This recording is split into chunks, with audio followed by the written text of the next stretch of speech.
Estamos de vuelta en Propuesta Final. Vamos a conversar ahora con el economista Pavel Isa Contreras. Pavel, buenas noches. Muchísimas gracias por acompañarnos. Gracias a ustedes por la invitación. Hay muchos temas, Pavel, iniciando el año, se supone que debemos empezar con la aplicación del presupuesto de este año que apenas está iniciando 2018. Hay noticias importantes con el incremento del precio del petróleo, el pacto eléctrico que también los tenemos pendiente venimos trabajando con él desde hace algunos años y no llegamos a un final feliz. Pero bueno, vamos a empezar con lo primero, que es el presupuesto en ejecución para este año 2018, unos 816.000 millones de pesos, si mal no recuerdo. Entre gobierno central e instituciones descentralizadas del Estado y autónomas. Exactamente, pero los presupuestos, se supone que esa mayoría de inversión debería estar destinada a un mejor país, a producción, a generación. ¿Cuál es la realidad de nuestro presupuesto y cuál es la distribución? Yo creo que lo primero que hay que decir es que es un presupuesto insuficiente. Hablamos de cifras hasta muy elevadas en términos de miles de millones de pesos, pero en realidad cuando usted lo calcula respecto al tamaño de la economía dominicana, a su población, se trata de un presupuesto relativamente pequeño, aunque ha crecido. Sigue siendo bastante insuficiente, representa el gasto total del gobierno representa cerca de un 17% del Producto Interno Bruto. Con esa cantidad de recursos, entre recursos obtenidos domésticamente más créditos, representa eso, pero realmente se trata de una participación relativamente pequeña y no puede el Estado con esos recursos gastar todo lo necesario para ofrecer servicios sociales fundamentales, infraestructura y un funcionamiento adecuado del aparato del Estado. Encima de eso, creo que tenemos una estructura de gastos y una forma de gastar que deja insatisfecha a la ciudadanía. La calidad del gasto público deja mucho que desear, hay una percepción generalizada de que hay mucho dispendio, de que el clientelismo marca la empleomanía, parte importante de la empleomanía pública y que la corrupción se lleva importantes recursos. Entonces, cuando uno combina esas dos cosas, uno puede explicarse por qué hay una insatisfacción con los servicios que brinda el Estado. En términos sociales, estamos hablando de que el Estado gasta el equivalente entre 8 y 9% del Producto Interno Bruto en educación, salud y otros servicios sociales. Y eso es muy bajo. Sí, de hecho, con la única ley que pienso que estamos cumpliendo es con la de educación. Sí, bueno, de hecho, sí, efectivamente, hay un conjunto de leyes que terminan no cumpliéndose. Un conjunto de leyes que asignan presupuestos para funciones específicas, como por ejemplo el de los ayuntamientos, las alcaldías. Pero también está la ley relacionada con el gasto en la justicia, que está muy subfinanciada. Para mencionar dos ejemplos, el caso del Congreso también, que no podríamos alegar que está precisamente subfinanciado. Al contrario, la queja es que es muy grande y que gasta mucho para lo que hace. Pero es más por creo que la queja es por la calidad de su trabajo, que no cumple el rol de supervisión, de fiscalización del Estado Dominicano. Entonces, muchas de esas leyes no se pueden cumplir porque cuando usted la suma no da. La única, como bien apunta, que se cumple es la Ley General de Educación, y eso permitió elevar el financiamiento a la educación hasta el equivalente al 4% del PIB para la educación preuniversitaria. El gasto social en ese momento, cuando se elevó, cuando subió el gasto en educación, subió el gasto social, pero lo hizo también a costa de otros gastos. Es decir, por ejemplo, el gasto en salud se resintió y en otras partidas sociales, como vivienda, por ejemplo, uno de los menores gastos es en vivienda, que ha declinado. Entonces, al final, perdón... Si el gobierno central decide cumplir, vamos a suponer con dos leyes importantes, por ejemplo la de salud, que vivimos cuestionando permanentemente los déficits que hay en nuestros hospitales, donde a veces hay cosas tan elementales como que mandan al paciente a comprar hilo y materiales que se supone deben estar ahí. Y el tema judicial, que recientemente conmemoramos un aniversario más de la creación del Poder Judicial, y quejas constantes cada año de que no se cumple con lo que establece la legislación. ¿Qué pasaría realmente si el gobierno central decide cumplir, por ejemplo, con esas dos leyes? Tendríamos una de dos. O terminas cortándole el gasto a otro conjunto de funciones, por ejemplo, inversión pública, que es muy insuficiente. Estamos hablando de que del todo el gasto del gobierno central, apenas el 13-14% se destina a inversión pública, inversión en infraestructura, porque también el gasto en educación es una inversión, ¿no? Pero bueno, cómo se clasifica es el gasto en infraestructura, en maquinaria, equipo, tendría que reducirse, o digamos uno puede pensar en que tendría que eficientizar el gasto, reduciéndolo, pero eficientizando el gasto en otras áreas, de tal manera que el impacto de la reducción del presupuesto sea mínima. Pero definitivamente si aumentas el gasto en salud, que aunque no hay una ley específica que diga que tiene que ser un tanto por ciento, ciertamente hay un compromiso legal del Estado con proveer servicios fundamentales, incluyendo el tema de agua, porque el agua es parte del presupuesto en salud, o sea, agua potable y alcantarillado. Entonces, si el Estado cumpliera con esa obligación, más las obligaciones específicas en materia presupuestaria, por ejemplo, en el caso del sector justicia, que, insisto, tienes razón los voceros del sistema que han hablado de una subfinanciación, solo que son muy limitados porque solo hablan de la subfinanciación, cuando tienen que también hablar de la calidad de su trabajo y cómo su trabajo está permeado y comprometido políticamente. Entonces quieren más dinero, pero también no se vuelven más independientes, porque están muy maniatados, ¿no? Entonces también tenemos que hablar de eso. Sí, ¿no? Entonces, si cumpliéramos con esas dos... Al final no es solo el tema de inversión económica, que No, es claro, necesaria. es la calidad del trabajo. Exactamente. Hay una calidad y un desempeño que no necesariamente tú tienes que tener el presupuesto suficiente para ejercerlo, que era el cuestionamiento que hacía posteriormente al día siguiente del Día del Poder Judicial el director de Finjus y también Rafael Paz de competitividad. Claro. Que bueno, tenían razón en sus argumentos, el presupuesto sí es necesario, pero hay una parte de trabajo que no obligatoriamente tiene que ver con el aspecto económico. Pero hablemos de la parte de su presupuesto, Pavel, para el pago de deudas, que también es otra preocupación de nuestra economía. Es muy significativo. Y es muy significativo porque el presupuesto público ha venido corriendo con un déficit por 10 años consecutivos, un déficit importante por 10 años consecutivos. Usted puede tener un déficit 1 año, 2 años, 3 años, pero cuando usted lleva 10 años... ¿Por qué arrastramos ese déficit? Bueno, porque el ritmo de gasto va más acelerado que el ritmo de ingresos.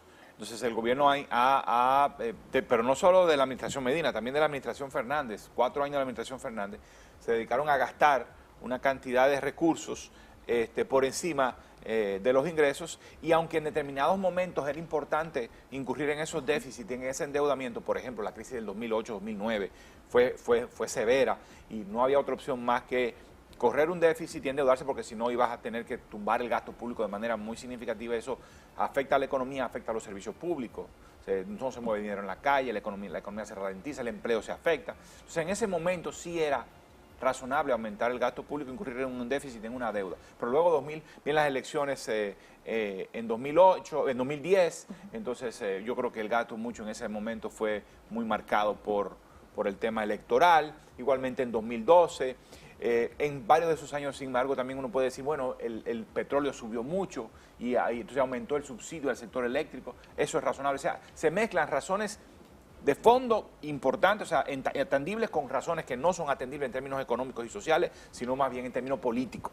Entonces, esa combinación ha hecho que en 10 años tengamos un déficit muy importante, y eso ha acumulado una cantidad de deuda importante, porque si usted gasta más de lo que le ingresa, la forma en que usted lo financia es con deuda. Entonces, en este momento, en el presupuesto público para 2018 se va a destinar cerca del equivalente al 25% de todo lo que le ingresa por impuesto al Estado. Va a estar destinado a pagar solo los intereses de la deuda pública. Solo los intereses. Solo intereses. Cuando usted suma intereses y capital, las dos cosas, de cada 100 pesos que le ingresa al gobierno por impuestos, 45 se están dedicando a servir la deuda pública. Pero más aún, como ese peso es tan grande, obviamente lo que ha incurrido el Estado en este momento es en endeudarse, ya no solo para pagar los vencimientos, es decir, el capital. Bueno, usted puede endeudarse, si una deuda se le vence, usted se endeuda, toma otro crédito para pagar eso y digamos su situación se mantiene igual, usted se reengancha, ¿no? Pero ahora lo que está pasando es que tú estás pagando, te estás endeudando no solo para pagar los créditos que se te vencen, sino para pagar los intereses.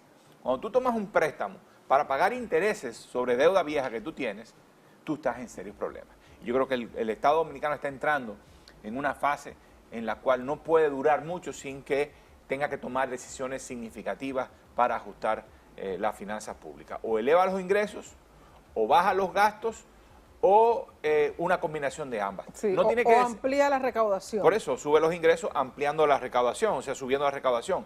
Cuando digo subir los ingresos no significa subir las tasas impositivas, también puede significar aumentar el número de contribuyentes que no pagan impuestos. ¿Cuál es tu parecer, Pavel, con hay un grupo en nuestra sociedad, por ejemplo, las personas de cine, las personas de la energía eléctrica, tenemos grupos. Hay otros grupos que tienen que pagar por adelantado, como es el tema del anticipo, que un buen grupo de personas tienen que pagarlo por adelantado. Por ejemplo, tú el que maneja el tema de publicidad, por ejemplo. Pero hay otro grupo, como por ejemplo el grupo que produce cine en el país, que es algo que se ha estado discutiendo ahora. Que se beneficia. Que se beneficia. O sea, de repente tú tienes un grupo muy maltratado o muy presionado y otro que va muy beneficiado y generando riquezas, no tanto para el Estado, gobierno, o sea, toda la sociedad, sino para un grupo exclusivo. Así es. ¿Cuál es tu parecer con esos grupos y esos subsidios? O sea, ¿hasta qué momento lo vamos a tener? Sé que hay tiempos específicos, por ejemplo, con el tema del cine, hay un vencimiento, si mal no recuerdo, que a 2020 es el cumplimiento de la ley. Pero ¿cuál es tu parecer con estos grupos? Yo creo que efectivamente hay una carga, la carga tributaria está muy desigualmente distribuida, pero lo está por razones de ley, pero también por razones de hecho. Hay algunos grupos que son beneficiarios, hay unas actividades económicas que son beneficiarias por ley, pero hay otras actividades económicas que sencillamente se salen con las suyas, evaden, eluden. Sí. Entonces, para poder equilibrar esa carga, tendríamos que continuar avanzando en la reducción del incumplimiento tributario, es decir, de la evasión y de la elusión. La evasión es sencillamente robar al Estado al no pagar impuestos. La elusión es cuando usted abusa de los mecanismos que la propia ley le da para reducir su carga tributaria. Usted no está en estricto sentido violando la ley, pero está abusando de ella. Entonces hay que enfrentar eso. Por otro lado, hay que revisar las leyes de exenciones. Pero esas leyes de exenciones no las podemos revisar a partir solamente de los impuestos, sino hay que pensar en la realidad productiva. ¿Qué resultado productivo tú quieres tener? ¿Tú quieres desarrollar la agricultura?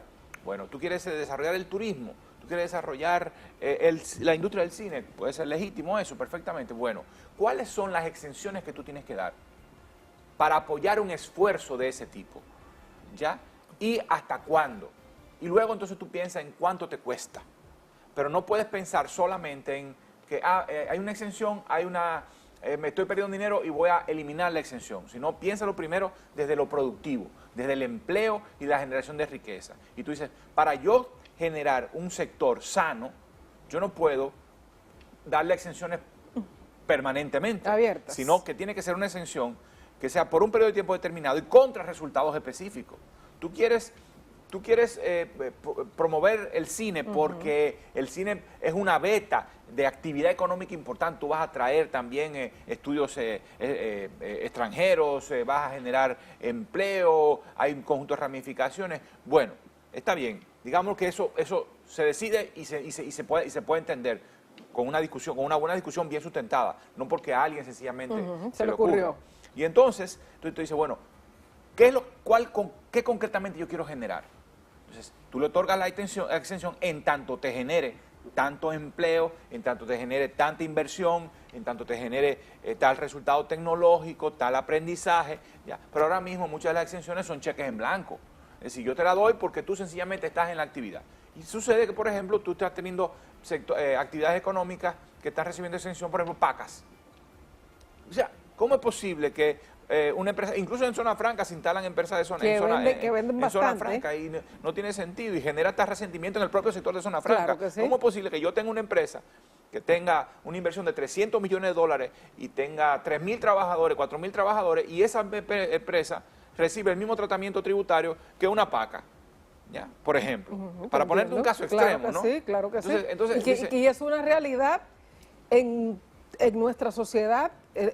Solo tenemos que movernos 2 o 3 esquinas. Si te instalas, si instalas solo en la frontera, cualquier cualquier ventorrillo que tú instales en la frontera, por estar en la frontera, entonces te doy exención. No, así no es. Bueno, yo quiero, para darte la exención, tú tienes que estar en la frontera, tienes que estar en una zona de prima y generarme tanto empleo. La ley de desarrollo fronterizo. La ley de desarrollo fronterizo. Y así puedes ir con diferentes sectores. Entonces hay que pensarlo desde ahí, ya, para saber, en el fondo, la exención es válida, pero la exención temporal y contra resultados. Claro que sí. Generalmente las experiencias de desarrollo, todas, tienen un componente de exención tributaria, pero es con exención tributaria medida y con rendición de cuentas. Claro que sí. El Banco Central ha pronosticado, Pavel, un crecimiento para este año de 4.5. Para el año pasado. El año 2017. Exacto. Pero pronosticó para este 2018 5%. Un 5%.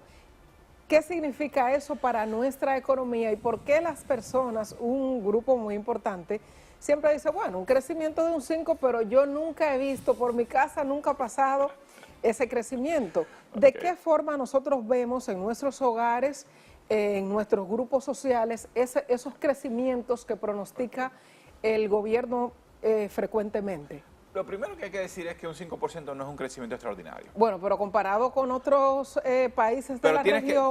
Sí, sí es bueno. Pero tienes que verlo respecto a tu propio desempeño histórico. Okay. La economía dominicana en promedio crece a un poco más de 5% anual.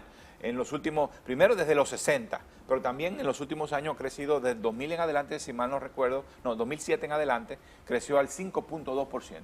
O sea que si tú creces por debajo del 5.2%, tú estás creciendo por debajo de lo que ha sido tu media histórica. Ojo, por supuesto que si tú tienes una media, hay años que serán por encima y hay años que serán por debajo para poder tener el promedio. Pero entonces tú tienes que estar consciente de eso, de que tu referente más importante es tu comportamiento histórico. Ya. Yo decía, bueno, pero en la región, comparado con la región, bueno, muchas veces lo que se compara es con los países de América del Sur. Y los países de América del Sur no es un buen referente porque ellos exportan materia prima. La ralentización de la economía internacional y la reducción del crecimiento de la economía internacional los ha afectado mucho. La economía dominicana no solo exporta materia prima, sino también que exporta muchos bienes manufacturados y exporta servicios, en particular el turismo. Entonces, cuando tú te comparas con economías que son de ese tipo y al mismo tiempo, como la dominicana, que están más vinculadas a Estados Unidos que las economías de América del Sur, entonces tu resultado no es tan brillante como en el caso anterior. Pero de todas maneras sigue siendo una buena tasa de crecimiento. Ahora, ¿qué es lo que pasa? Que la economía dominicana necesita crecer a ese ritmo, más que eso, necesita crecer a más del 5% para tener resultados sociales significativos. Necesita crecer a más del 5% para reducir el desempleo. Y reducirlo solo un poquito, porque eso es otra característica que tiene esta economía. Crece mucho, pero no genera suficiente empleo. El desempleo baja, pero baja muy poco. Ya, el tema de reducción de pobreza por igual. Históricamente ha habido una resistencia de la pobreza a caer cuando hay crecimiento. Ella cae, por supuesto que cae, pero cae a un ritmo históricamente, no en los últimos 3 años que ha sido más intenso, pero históricamente cae a un ritmo mucho menos intenso de lo que caería en otro país. Entonces, significa que esta economía está creciendo en sectores que no generan empleo, ¿ya? Y hay sectores particulares que se están beneficiando de ese crecimiento, por lo tanto. Es decir, los que son dueños de las empresas son los que se están beneficiando y no los trabajadores. Es decir, la actividad productiva es una conjunción de trabajadores por un lado y dueños de empresa por el otro. Los dueños de empresa contratando fuerza de trabajo. Pero como los salarios no aumentan, porque el desempleo no cae, entonces quien se queda con los beneficios del crecimiento son los que tienen las empresas, se queda arriba. Se queda arriba, correctamente. Entonces tú tienes que generar un crecimiento de una base más amplia, tienes que generar crecimiento en sectores que generen empleo, pero al mismo tiempo tienes que procurar buscar que suban los salarios. En parte, si hay un crecimiento de sectores que generan empleo, pues tú reduces el desempleo, la fila de gente buscando trabajo se reduce y entonces las empresas tienen que empezar a subir salarios para poder atraer más gente. Pero también tú tienes una política de salario mínimo, tienes que empujar el salario mínimo, no hacerlo de manera destemplada, pero sí tratar de que el salario mínimo vaya empujando hacia arriba. Luego está el tema de la capacitación laboral. No, todo eso que haga que las personas tengan más destrezas de tal manera que sean más productivas y por lo tanto genere la base material necesaria para que puedan ganar mejor. Entonces todo eso, y la política social, educación, salud, o sea, es un conjunto de cosas que tiene que hacer para que ese crecimiento que no es destacado genere más desarrollo social de lo que ha estado generando en los últimos años. Entendido perfectamente. Pavel, hay un movimiento ahora que se ha dado en el mercado internacional con los precios del petróleo que teníamos un muy buen tiempo estables. Por ejemplo, hace unos 3 años que el petróleo no pasaba de $40 promedio. Pero ahora, a principio de este año, hemos visto un crecimiento, tú me explicarás a qué se debe, y ya hemos tenido aumento de los combustibles en todas las semanas que llevamos de este mes de enero. ¿A qué se debe ese crecimiento en el barril del petróleo, sobre todo de los que tomamos de referencia para el que toma el Ministerio de Industria, para el aumento de la gasolina de los combustibles en nuestro país, que es el West Texas? ¿Qué es lo que está pasando? ¿Cuál es el movimiento internacional que permite este aumento? Hay tres que nos perjudica a nosotros directamente. Nos perjudica mucho. Hay 3 factores que están incidiendo en el aumento del precio del petróleo. Uno, la OPEP, la Organización de Países Exportadores de Petróleo, que es la asociación que agrupa a la mayor parte de los exportadores mundiales de petróleo del mundo, ha decidido mantener su oferta recortada. Si ellos se ponen de acuerdo, hacen un cartel y dicen: yo voy a reducir la oferta que va al mercado para que los precios suban. Ellos en el año pasado ya han decidido reducir su oferta, y Arabia Saudita, que es el principal exportador en ese grupo de países, accedió a reducir la oferta. Todos se pusieron de acuerdo. Rusia también se puso de acuerdo, no es parte de la OPEP, pero se puso de acuerdo también, y eso ha implicado que la oferta de petróleo en el mercado mundial disminuya. Los inventarios disminuyen, la disponibilidad de petróleo es menor, los precios suben. Eso es un primer elemento. O sea, los países exportadores se están poniendo de acuerdo para que los precios se recuperen respecto a los precios tan bajos que había antes. Segunda razón, la economía mundial se está recuperando después de 10 años en el suelo. Ya uno ve que las economías están teniendo una tasa de crecimiento positiva. Y eso significa que van a demandar más energía, más petróleo, más empleo, más movimiento de dinero. Mayor demanda. Mayor demanda de petróleo, y entonces con una oferta restringida el precio sube. Y la tercera razón es que el gobierno de Estados Unidos levantó la veda a la exportación de su petróleo.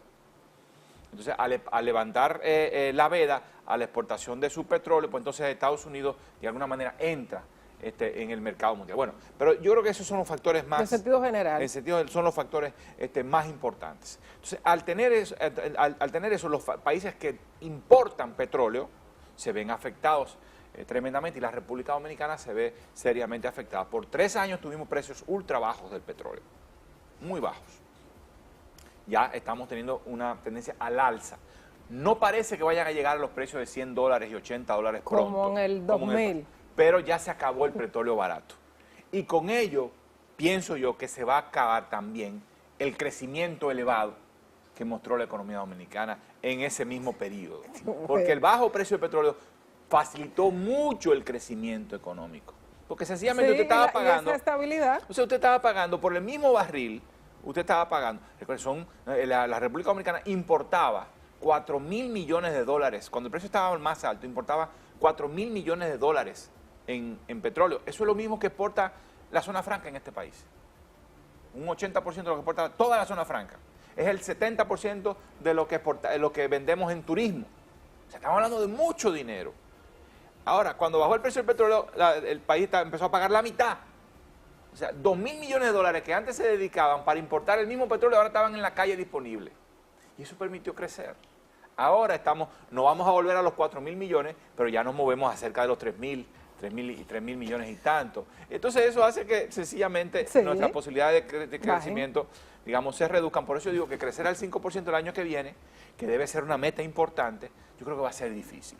Creo que le va a ser muy difícil a esta economía alcanzar cuesta arriba, y por lo tanto creo que veremos un crecimiento desafortunadamente entre 4 y 5%. El gobierno debe hacer todo lo posible para mantener el crecimiento lo más cerca del 5, por encima del 5, sin que eso obviamente cause cualquier crisis. Pero yo creo que va a ser bastante complicado. Bueno, Pavel, no son buenas noticias al final, pero es la realidad económica del cual la República Dominicana también es parte, porque es un mercado global. Muchas gracias, Pavelisa Contreras, por darnos luz en este año 2018 que prácticamente estamos iniciando, y el manejo y el comportamiento de la economía. Muchísimas gracias por tu compañía. Gracias a ustedes. Vamos a hacer una pausa, regresamos con más el contenido de Propuesta Final, no se vayan.